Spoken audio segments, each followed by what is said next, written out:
Hi guys, welcome to Wednesday, April 15th.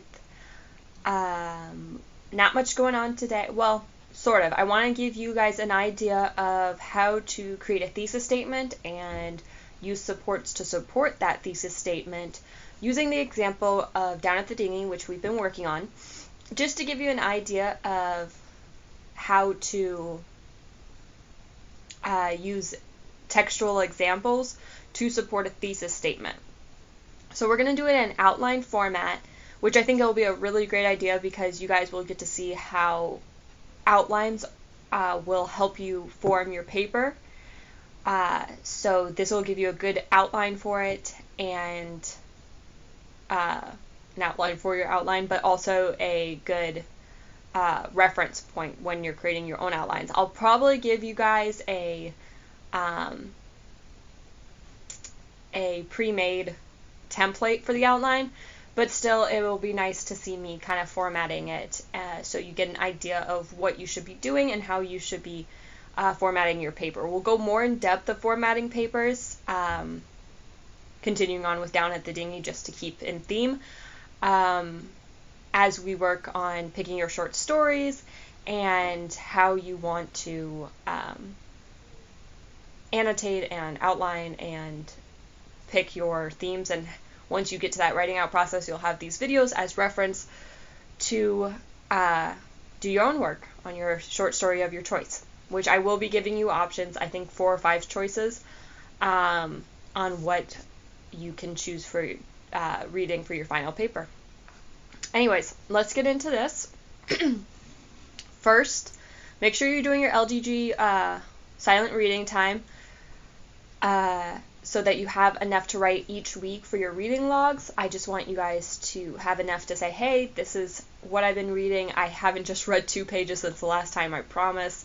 And just give me an idea of how your book's going. And of course, again, if you finish your book, start up another one and start up reading logs for that book. You don't have to stick with the same book through the entire trimester, and I really hope you don't. I hope you get more than one book done. But also not to pressure you into having too much on your plate, but again, some people are just faster readers than others. Alright, so first let's get into this PowerPoint, which will not allow me to open it in Google Docs, which is weird, but we can do it just like this. So literary analysis of Down at the Dinghy.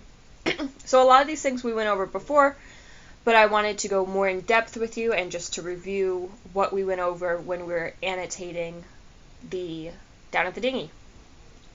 So the theme is children should be allowed to remain innocent of the complexities of adulthood. Parents should work to protect the innocence of their young children from the harsh realities of life, which you saw Boo Boo doing for her son Lionel to protect him against the racism, which he has already faced, but is definitely will definitely face with more intensity when he is older. So let's break down the story. So part 1 is Sandra and Mrs. Snell talking about the Tannenbaum family, giving us kind of a background. And then part 2, Boo Boo arrives in the kitchen and is only concerned with getting Lionel back into the house, not any of the conversation that her workers are doing, even though she might not, and she definitely probably doesn't agree with what they're saying. Part 3, Boo Boo heads down to the water to talk to Lionel. And part 4, Boo Boo shifts tactics with Lionel to get him to tell her what is wrong and why he ran away, which is at the bottom of page 79. Characterization. So, we went over this again. Lionel seems to be, the typical 4-year-old boy, basically, when he, being irrational and like throwing the goggles overboard when he's frustrated and the keys overboard when he's frustrated, and kind of, kids have a habit of running away, but at the same time running away from his issues, so every time something bad happens, that's also kind of an adult thing. And he also seems very mature for his age, which means that probably comes from the bullying he gets for being Jewish. So, and probably just the stress that he can sense from his parents during this time, even post World War II. So he does have that next level of maturity. And Boo Boo, she might seem kind of stiff and kind of airheady to her employees when she's just focusing on getting pickles and kind of staring out the window and kind of what have you, and just giving the background of Lionel's running away. But then you see when she goes down to talk to Lionel, how mature she is and how great of a mother she is when she's trying to be honest with her son but still trying to keep him young. So, the elements of figurative language in the story. Again, we went over a lot of this with the keys, but I want to go into the name and how the characters' names can be symbolistic. So, Boo Boo. That's a really childish name, right? And it's probably a nickname. I really hope it's a nickname. But that childish name kind of goes with the fact that she might seem kind of childish to her employees, but when she goes down to her son, you can tell that she has that extra level of maturity. And her employees might think she's, immature just because, one, she's a young mother, and they're older than her, and just to the way she acts around them.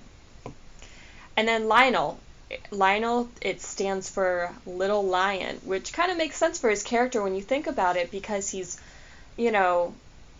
trying to act all tough like a lion, but he's still a baby, so it's kind of when you see those little baby cubs, lion cubs, playing with their parents, and they're like biting them and trying to wrestle them and kind of fake fighting with them, and the adults are like, acting, they actually do, when their children bite them, they act like they're in extreme pain, just so that their cubs think they're tougher.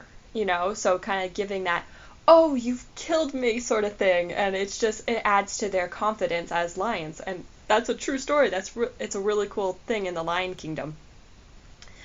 And then Tannenbaum.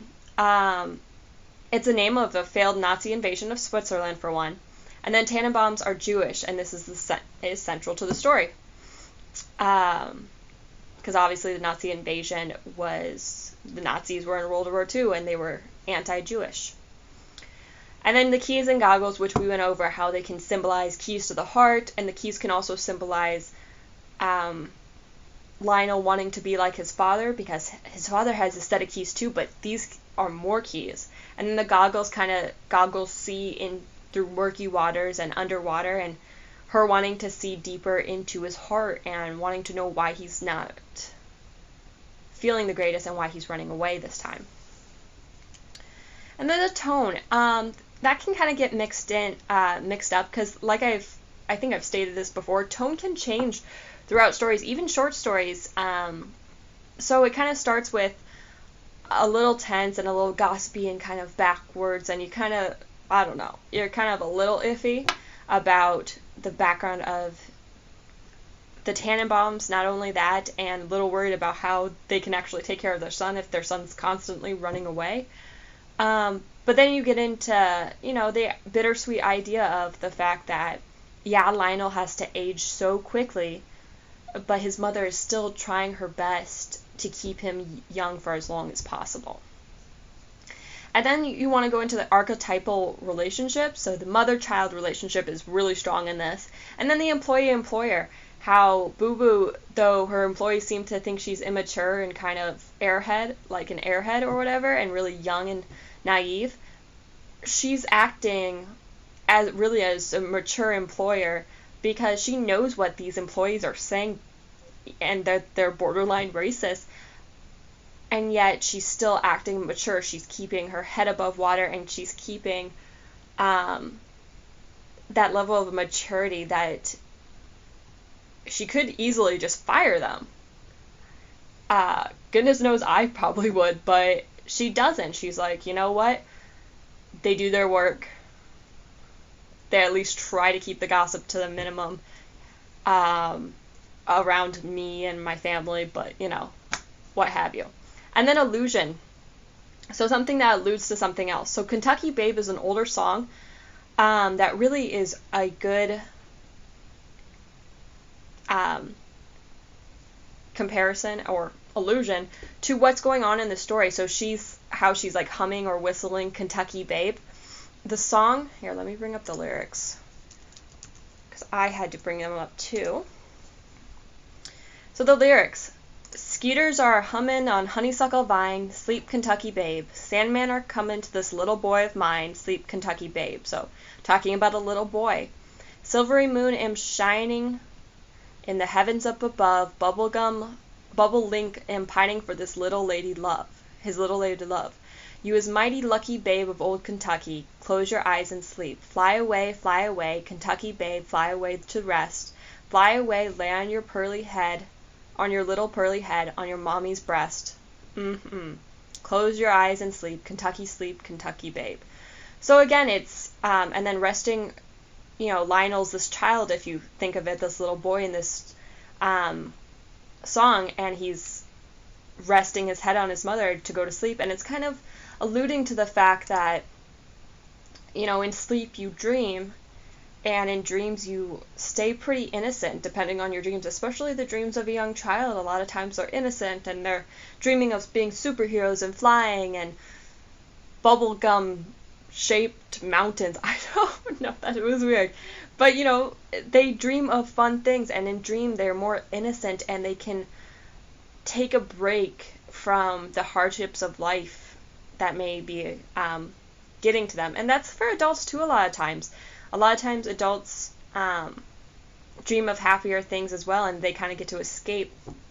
And then the brain is subconsciously helping you work through a lot of the issues you're going on in life. That's why sleep a lot of times, all the time it's good for you, but dreaming especially kind of, even if you don't remember your dreams, it kind of helps you work through issues. So you might go to sleep on an issue and then wake up with an answer. So how do these pieces work together to create a whole?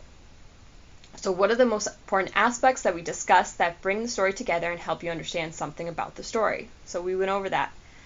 And then this is kind of breaking down what we're going to be doing with the document. So the introduction with the hook, the bridge, the thesis, and then the body with topic sentences, evidence, analysis of the evidence, and how it goes back to the thesis, and then conclusion, tying everything together, summarizing the main points and why they're important, and then a clincher statement. So let's go into that.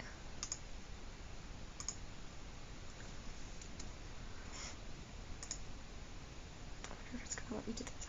Okay, perfect. So once I get this all typed up,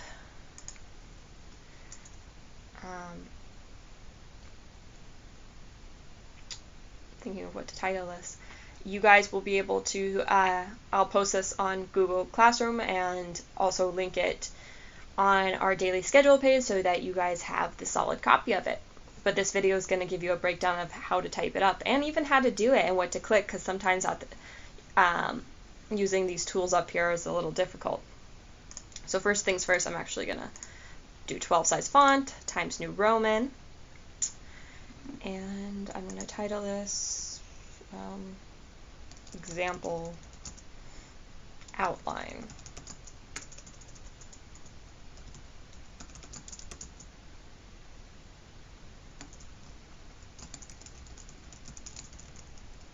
Okay, sure. And this video is about to end, so I'm actually going to end it here and then go on to the next video, and we will break down how to create an outline a bit and how to support thesis statements with examples from the text.